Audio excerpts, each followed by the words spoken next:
classes, future for the so and so, yada yada yada. We all die alone. Got it.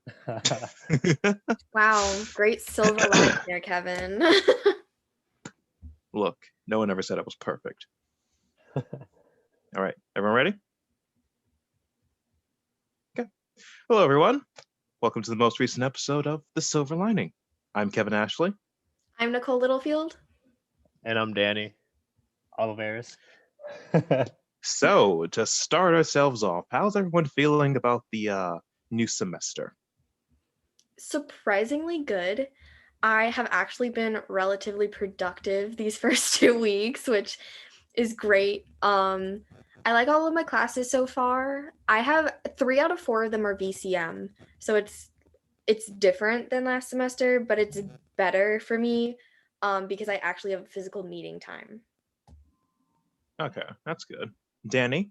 Yeah, I'm only taking 2 classes this semester. Just because with COVID and everything, there's some classes that are just not available to take, so I'm only taking 2 classes, still adjusting to, the new schedule, work and everything. Usual stuff. How are you doing, Kevin? So far, I should be taking 4 classes. I'm currently taking 3. 2 of them have started, and I'm already kind of behind on one, but I gotta catch up on that. The other one, it's all good. It's all fine. The third one hasn't started yet because it's a 14-week course. And the other one I'm prepping for because I got to take the math test and get a high enough score that I can qualify for a math that'll actually be relevant to my degree. Because I'd rather not spend money on a math course that I'm not actually going to use. And so now I'm just prepping and relearning everything about math in high school in the span of 2 weeks.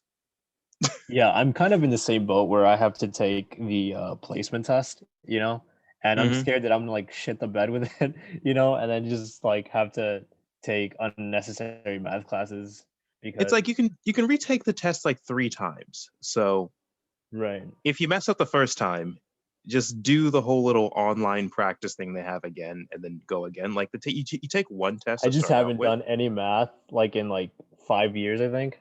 Yeah, maybe more. I really should have got math done early on, but young Kevin was I don't want to deal with math, and now older Kevin's suffering the consequences. I say young and older like it hasn't just been 2 years. Oh, I feel that. I feel like I've grown so much just from freshman to sophomore year, not just because of how much I've learned, but also because we literally went from being not in a pandemic to being in a pandemic.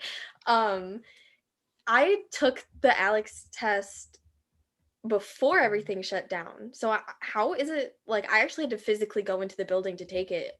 Do you have to do that or is it online? So originally, when the pandemic first kicked in and people still needed to take the test, they were kind of okay, here's the test. Please don't cheat. But now, and I probably should have did it then, haha, jokes. But now, what they do is that you download the special browser so that you don't do anything else with it. You then proceed to put your phone in a location and Zoom call them so that they can see your monitor, you, and your general working area to make sure you're not cheating. And yeah, you use your phone to tell on yourself, and then you take the test on your laptop or PC. That is, I don't know. That seems like too much. Yeah. In order to make sure people don't cheat and get placed in the place where they're supposed to, it's it makes sense, but it's a lot of effort. I don't like that, especially I get that most people have a phone and a computer, but not everybody does. So that just that was my issue with it too. Because I can see it being a bit discriminatory in that sense, because as you just said, what if someone doesn't have those resources? Not even those resources, but what if you have bad internet and then you're on a Zoom call on your phone? You're not gonna then your computer is probably gonna be running slower. I don't know. I get that it's the times that we're living in and that we just but it sucks. Mm-hmm. Does it ever feel weird to you guys that this is normal now? Going out and be oh, let me put my mask on before I go into a store. Does it ever feel weird that one day we might get back to like what used to be normal, I guess?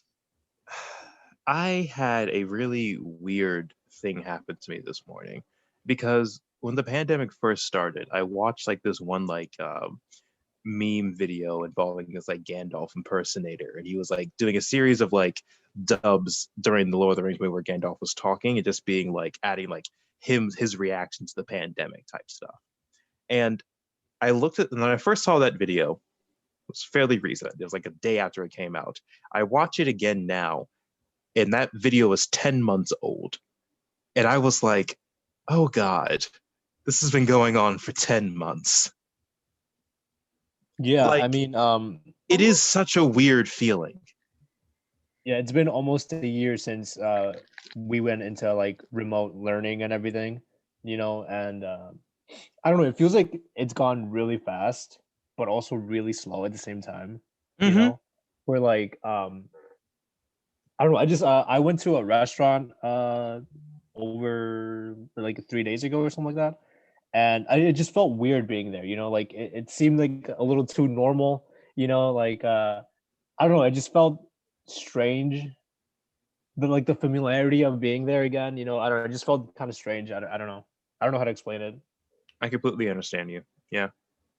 I don't feel that way. I still hate wearing a mask. I mean, I wear it, don't get me wrong. I always put it on before I go into a store, mainly because you have to. But I Right. also make sure it covers my nose and my mouth, unlike a lot of people. So, yeah.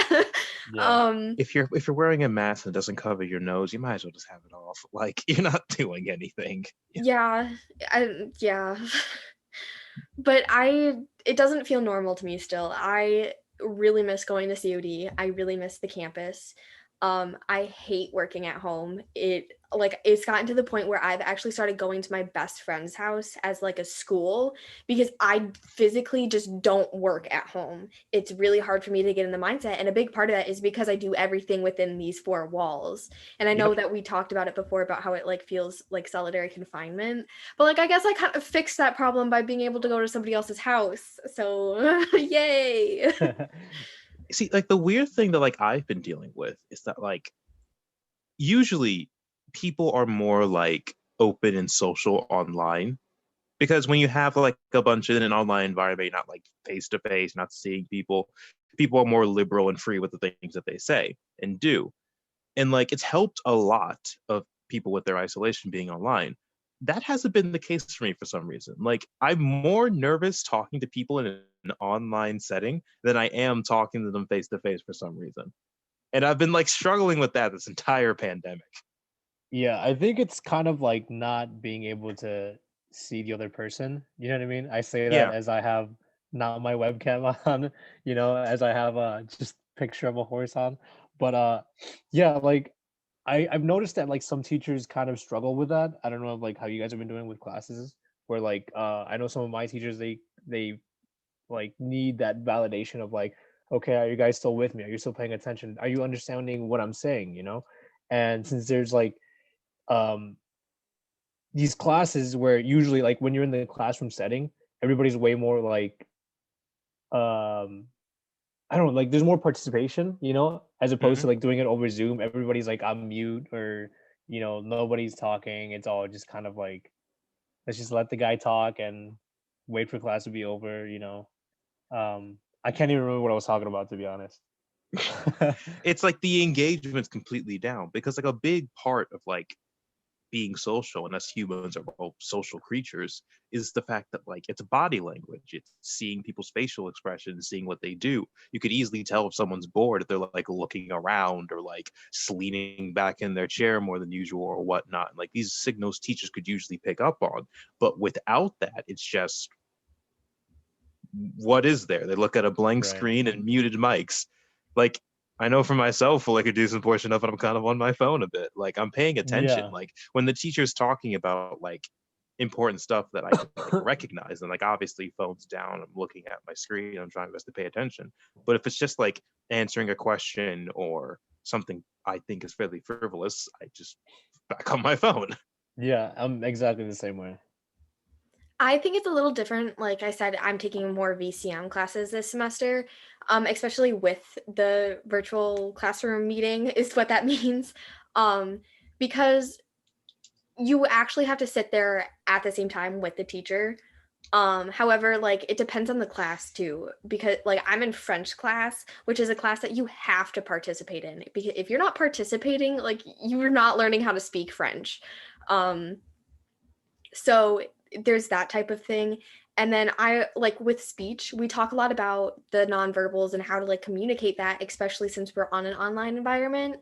And one big thing that I've noticed is just eye contact. Because like right now I'm looking at Kevin on my screen, but it doesn't look like I am. Like it doesn't look like I'm making eye contact. And that's something that we're missing a lot, that we need to remember to like look at the camera, or at least for Yep. speech we do, because it feels like you're making eye contact with the people.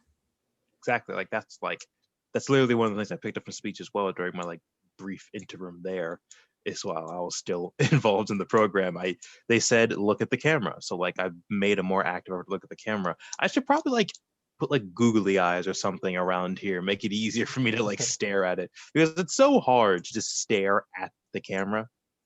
I have gotten used to it as I like I've gotten used to it for speech in the sense that there's a little like, light right by my camera, so I'm like it just reminds me that I have to look there. Mm-hmm. Do you feel like this is gonna make it harder for people to have conversations like face to face then?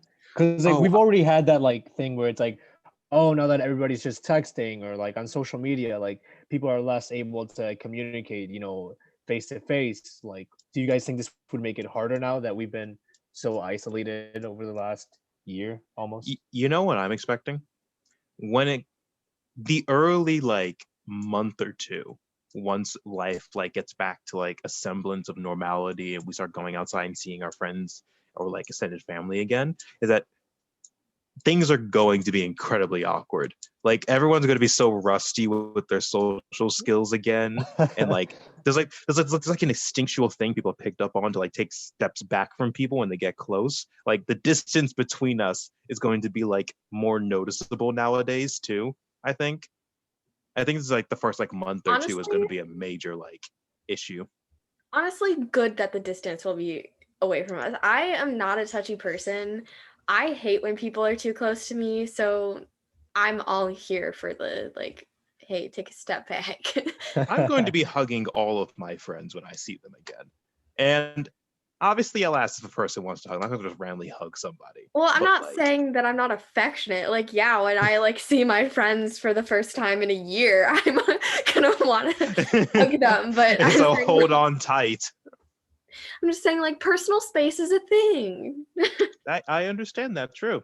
Like, entirely valid.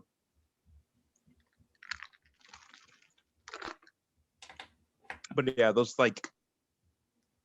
few weeks to a few months after everything like gets back to what will be our new normal is going to be a bit weird, but we'll figure it out quick. Oh god, just imagine the parties. Yeah, it seems kind of strange to think of like going back to that. Like I said, I've been out a little bit, and it feels strange.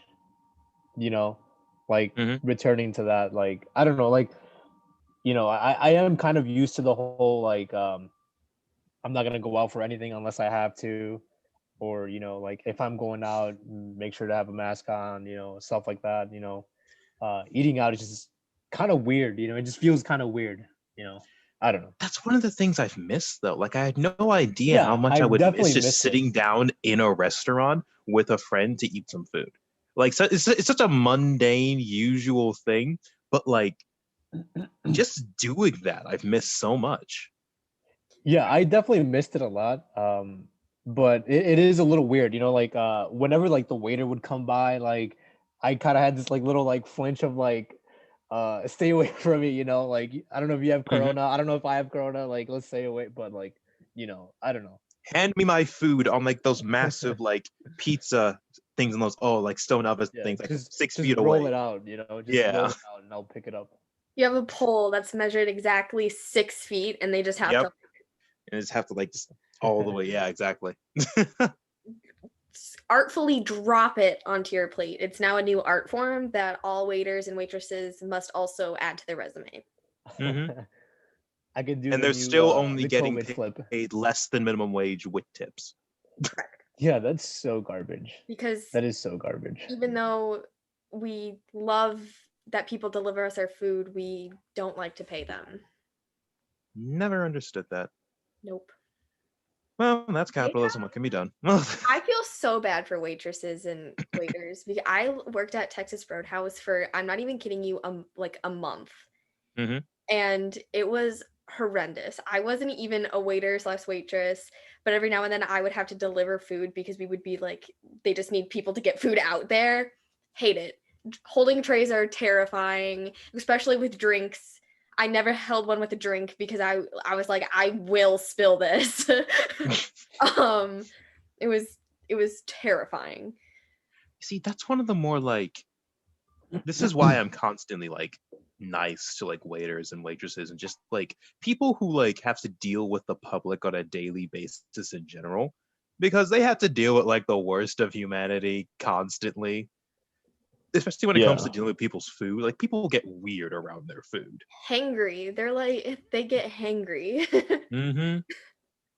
If someone is like taking a little bit longer than what the customer expects, or there's a hiccup that happens that inconveniences someone mildly, suddenly it's a massive issue and let me see your manager. And it's like, calm down. They're a person too. They're doing their best.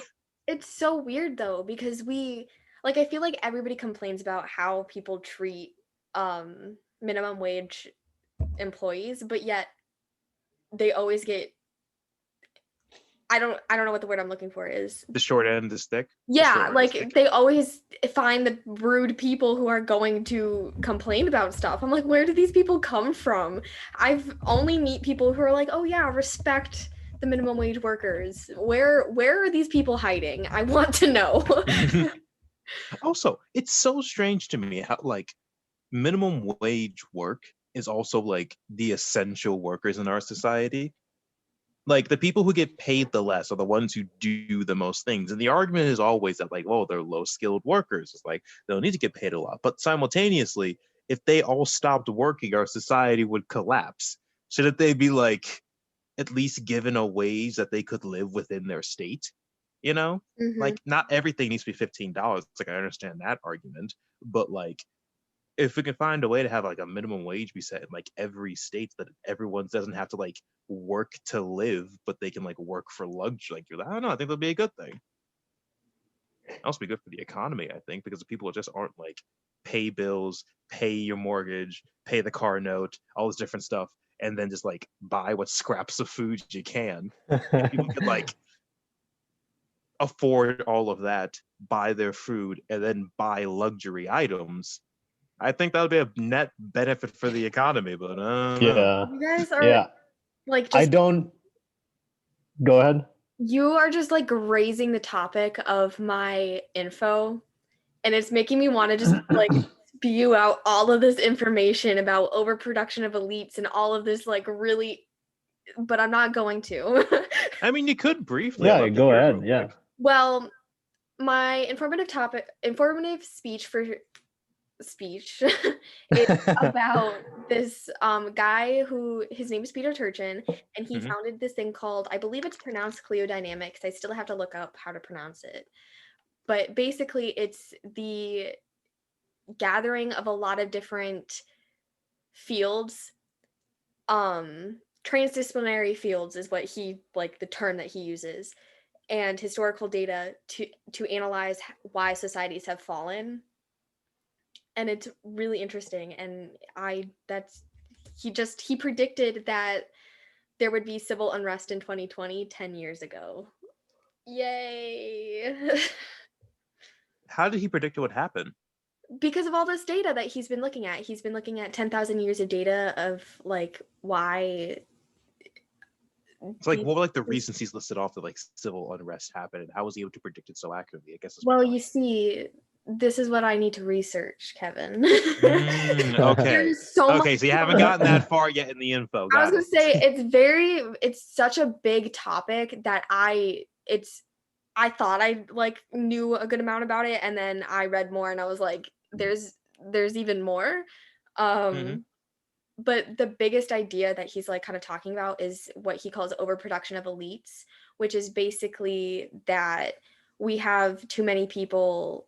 Basically, we're overpopulated, and that everybody is everybody has the chance to get a degree, and so but there are no more jobs for that. So his example is like the Senate. There's only 100 seats, but now every year there's going to be more applicants who like with all of the same qualifications to be a senator. Yes, thank you. It's very interesting. I would love to hear more about that. Tell me when you like finish up that speech. I will. It's a lot.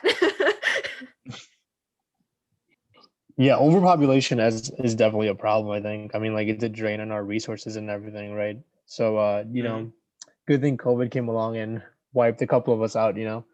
I mean, we need to thin out the herd, right? Like, I mean, right? We thin out the weak, you know? You know, that is terrible. You said what I was absolutely terrible. You said what Hey, I'm trying to find a silver lining here, right? We're on the silver lining. That's not a silver lining. You said what I was thinking. I just would have never actually said it. It's like, here's the thing. We've all, okay, if we're being honest, we've all thought about it, but we don't say it. That's the thing. I've said it many times. I've said it. Yeah. There's the multiple things that I feel like there's like, it's terrible. We all recognize that it's terrible. But like, if you look at it from like a pure, heartless, no human empathy numbers thing, then yeah, it's technically good. Viruses have consistently throughout like history and every species always been good to like thin a population if it's gotten a bit too large. Like that's just something that happens in nature. But simultaneously, we're dealing with like the death of other human beings, so it's not good to just like casually say, well, we're thinning the herd. Like, okay, yeah, like that's why, oh god, I remember for like years growing up, I would say, there's too many people here, we need a new plague. And now I'm living through the new plague and I'm like, this is a terrible fucking thing. Why did I ever think that as a kid? Yeah, I remember saying the same thing a couple of years back. Like, we need a new plague, there's too many fucking people. Especially like when you're out in traffic, you're like, ugh, fuck all these people. Why are y'all driving when I want to drive? So basically you're telling me that you guys cursed us and you guys are to blame. I would like to say that that is one of the things that everyone growing up thought about at least once. So, yeah, I will not be judged for being a part of the herd. Yeah, don't blame us. We're just part of the strong herd, you know? Or the herd that's actively avoiding getting sick because I'd rather not my parents check out too soon. Yeah. Speaking of, like, are you guys gonna get the vaccine when you're able to? Like, oh yeah, definitely. I'm debating whether or not I want to get like the one shot from like that Johnson company or like the 2-shot one that's more effective. Because just having a one shot and done is nice. And I feel it's going to be the popular one for a lot of people. Like I know my mom wants to get that one shot because it's just, I get the shot, I get sick for a bit, I'm over it. And I'm like, yeah, that works. Also, so y'all know that like early on, the Russians came with their own vaccine called Sputnik 2, correct? Do y'all remember that? I had no idea. Oh yeah. So before like the rest of the Western world came up with their vaccines, Russia had theirs like super early. And they did it by cutting a lot of corners and just basically using their third stage of testing on the general populace. So for all we knew, that shot could have like gave people a third arm. Love that. Reports came out and that shot turns out to be like 96% effective. So they got it right. They started mass producing it and giving it to everyone. And it turned out it's actually really effective. Now that like studies have been done and months later. Still terrifying. Efficacy. Still terrifying. Was that Danny? I forgot what I was to say. Holy shit. Like I had a thought and it just agreed, went Nicole, away. That is still terrifying. Like they just made it and it's like, okay, this should work. Are we gonna test it? We can. Or we can just give it to people and test it on them. If it doesn't work, it doesn't work. So they tested on the general populace, and well, it worked, and it works really well. So the Russians have that.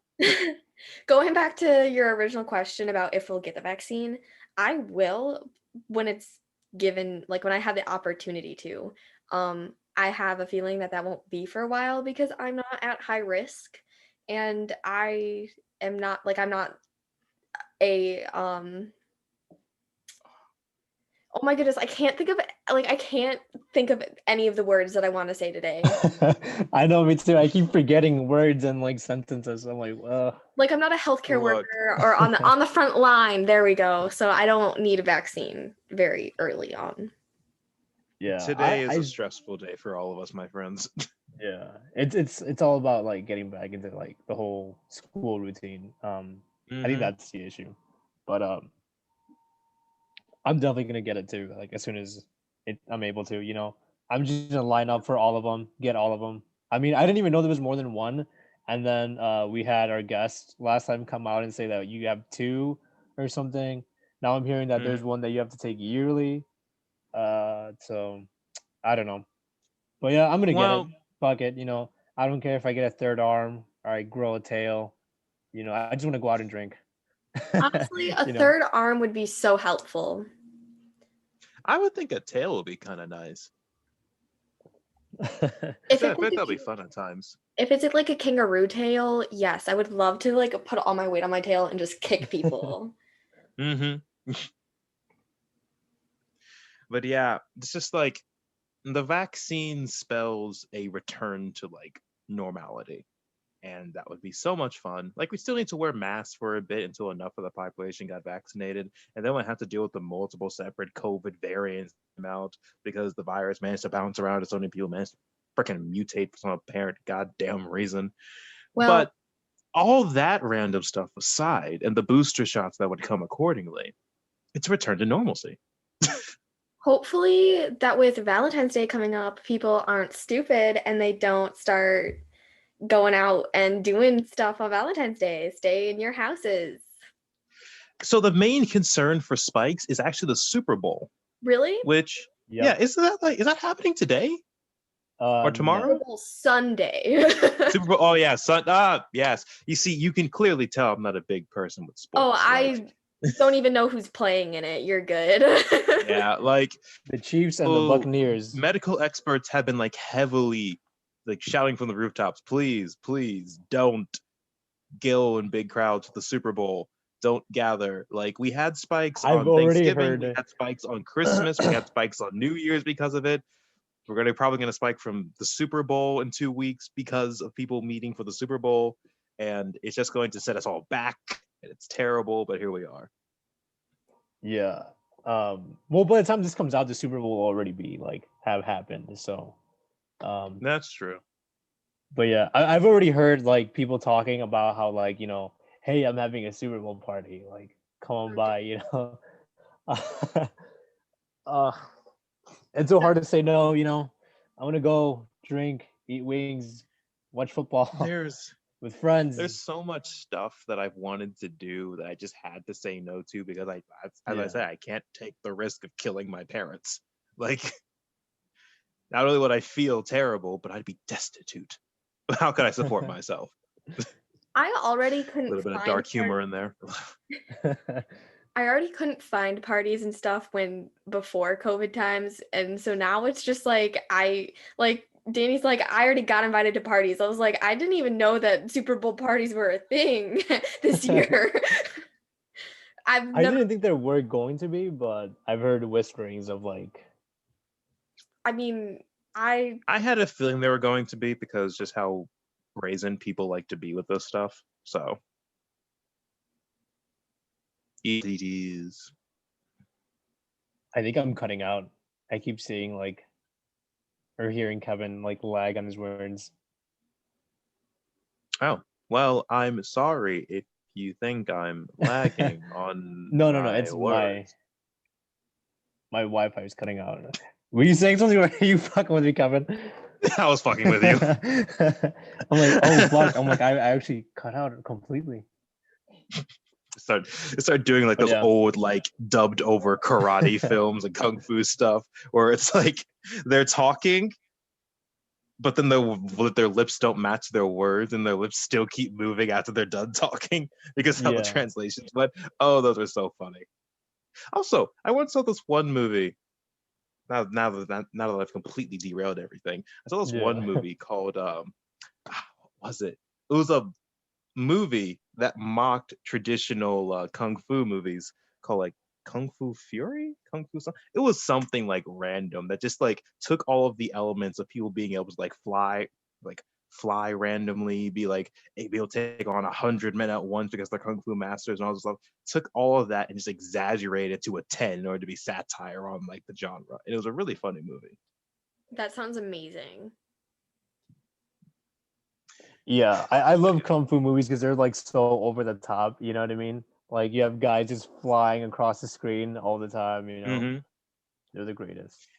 Everyone's like unique with their like specialty and ability. All these different styles. One style counts as another so effectively. That's like he was easily handing this one guy his ass in like one scene, but now that he's facing his like counterpart who knows how to counter him, he's now losing heavily, and then he like runs off somewhere, trains for 10 months, learns a new style, comes back, fight to it's rinse repeat. Always so good. Speaking of movies, what are you guys gonna be watching for Valentine's Day? Oh yes, another thing I'm not looking forward to.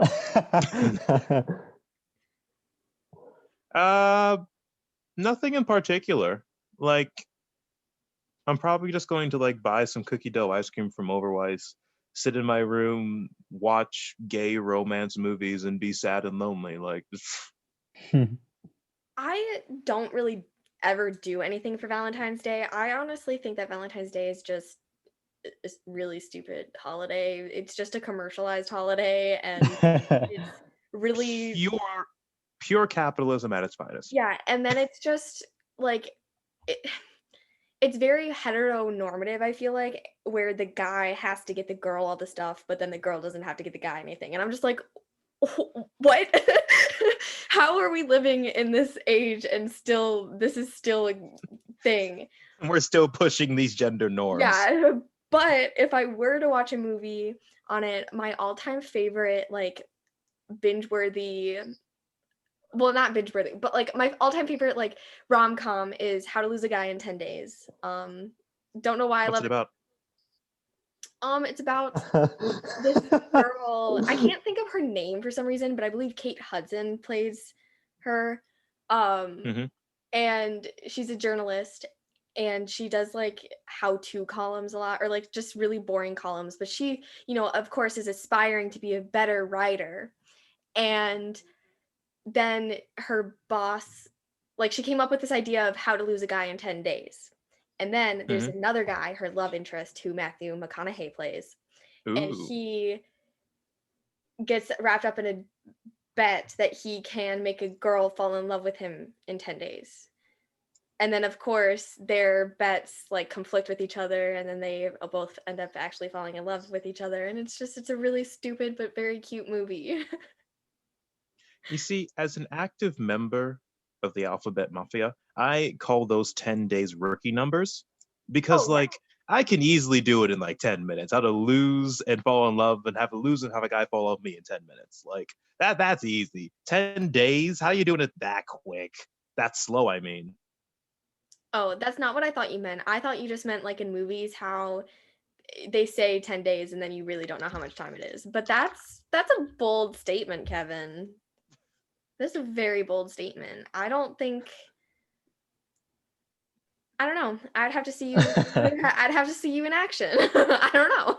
Well, I would be able to prove it to you, but sadly, we are in quarantine, and I haven't really been in the dating scene that much lately. So sad. So sad. Would you try that online dating thing where like you guys have like what is it, like Zoom? I have actually been on one of those, and they're actually kind of cute. And they're actually kind of cute. Like, not gonna lie, me and him watched Tiger King together. Over Zoom? Like, how does that work? Well, he had Netflix. I had Netflix. We got on Zoom, talked to each other, watched the movie. Shit. There's a Chrome extension, I think it is, called Screener. I think it might be an app too that you can watch like a movie at the same time. And it's better than Netflix Party. I don't know whose idea that was. But yeah, I've used that during quarantine too. I have never tried any of those. Well, that's because you have a girlfriend. You don't have to. Well, You're already done the shit. I mean, like, no, it's just like I wouldn't even know how to like start it up. Like I've heard of like Netflix Party, but I've never even seen an option for. I don't know. I don't know. I'm an old man. I can barely work my laptop as it is. Also, since we mentioned gender norms, you know what you're getting your girl for Valentine's Day? What am I getting her? I am getting her a boatload of kisses and hugs. I'm broke. I don't know. We kind of have started this thing where like our important dates, we're just gonna celebrate them the day before, you know, and then just the day of, just kind of like relax and chill together, you know, kind of thing. Okay. So like, I don't know. We might do something for Valentine's Day. I'm not sure.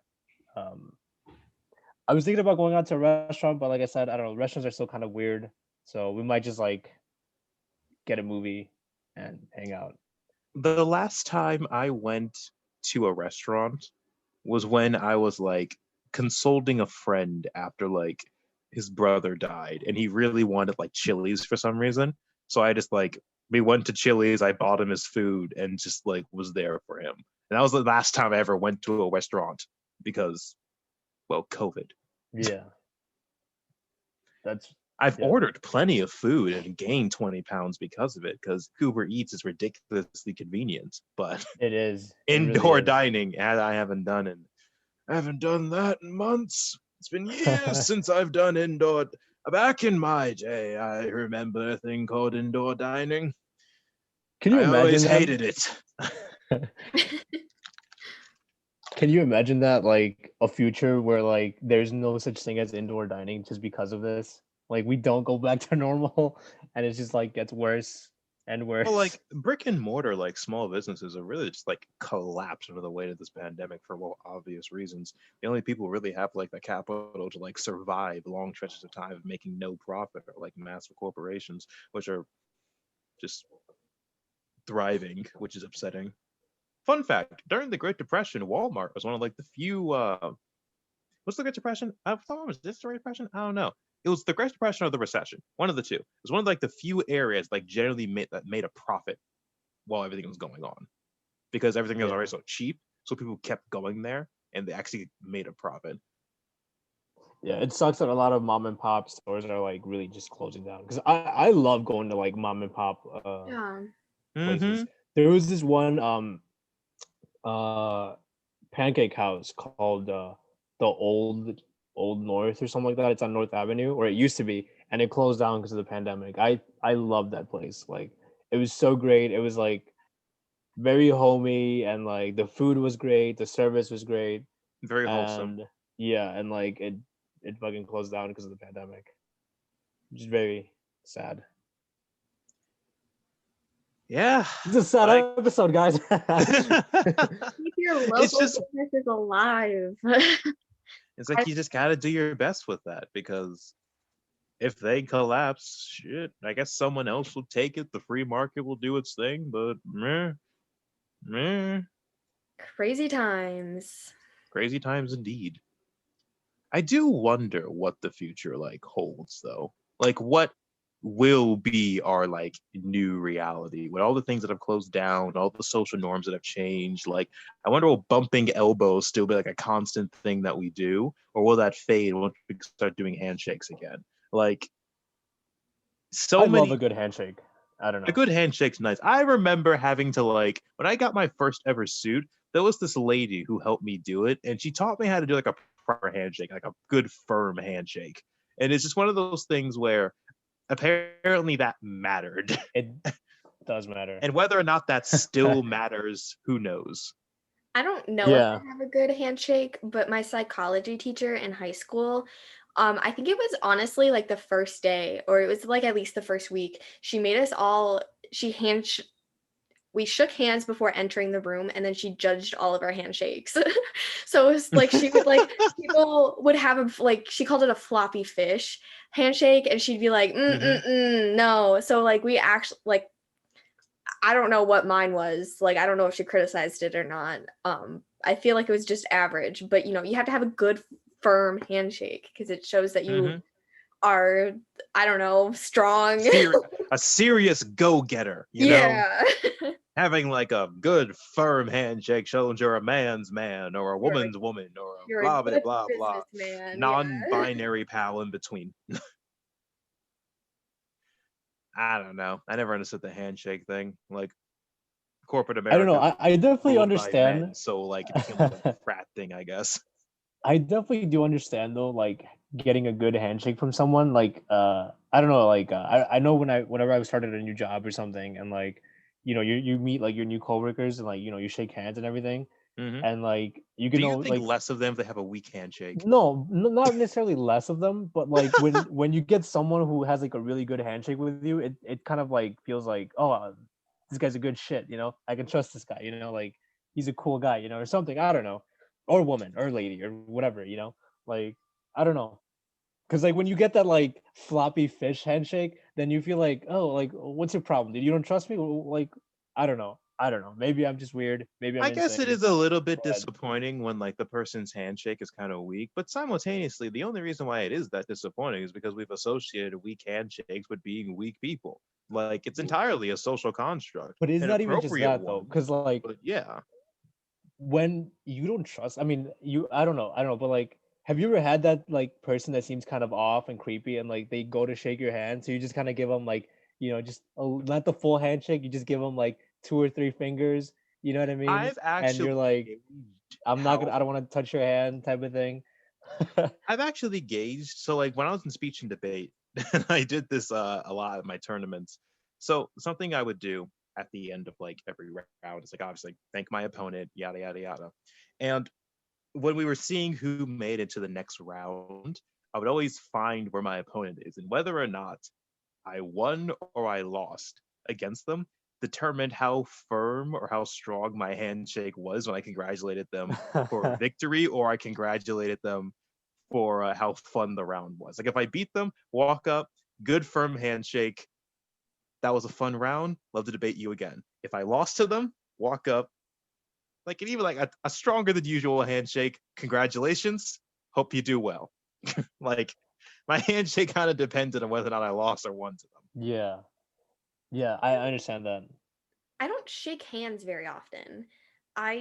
It's more like a business thing for me. Like I feel like I've only ever like actually shook someone's hand when I was at an interview for a job.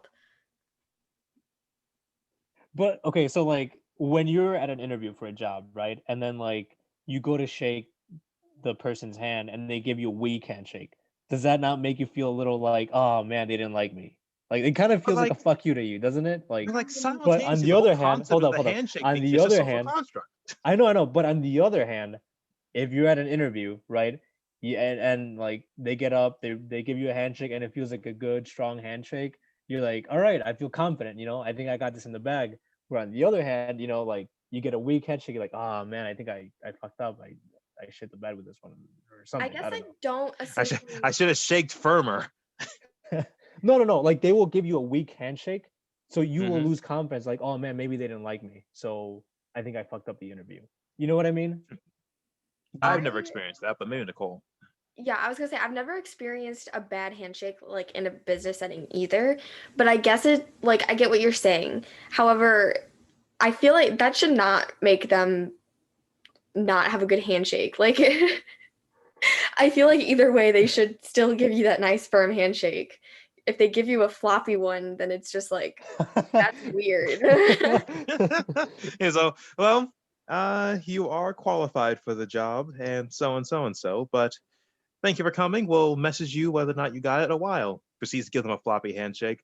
Oh God, I must have did terrible. How could I have known? Yeah, that's exactly how I feel, dude. Like I might have like done like the best in like the interview, but like if I get that floppy handshake, I'm like, oh man, I feel like I'm not getting it. I had no idea that other people took handshakes so serious.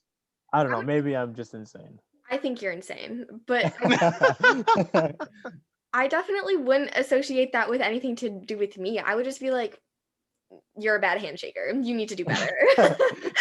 This is entirely how, on like, you. I did nothing wrong. I Exactly. love how she's like, it's all on you. It's nothing to do with me. It's their handshake, not mine. They should have a good one. Okay, and speaking of good things that we can all enjoy, I think we have another silver lining for you guys since we're reaching the end. Yes. So, like we were talking about, Valentine's Day is coming up. So, that means that the day after you can get like 50% off on all of the candies and stuff like that. So, don't forget about that. It's a nice little treat that you can treat yourself after a day of romance or a day of lonesomeness. And you gotta look on the bright side of things. All this candy's been out for like a while now. Want to get rid of it? They're gonna give it to you half off. Just gorge yourself. Treat yourself in 2021. That's what we gotta do. Yes. Exactly. So yeah. And with that, it's been a while since I've said it. Currently blanking. Give me a moment.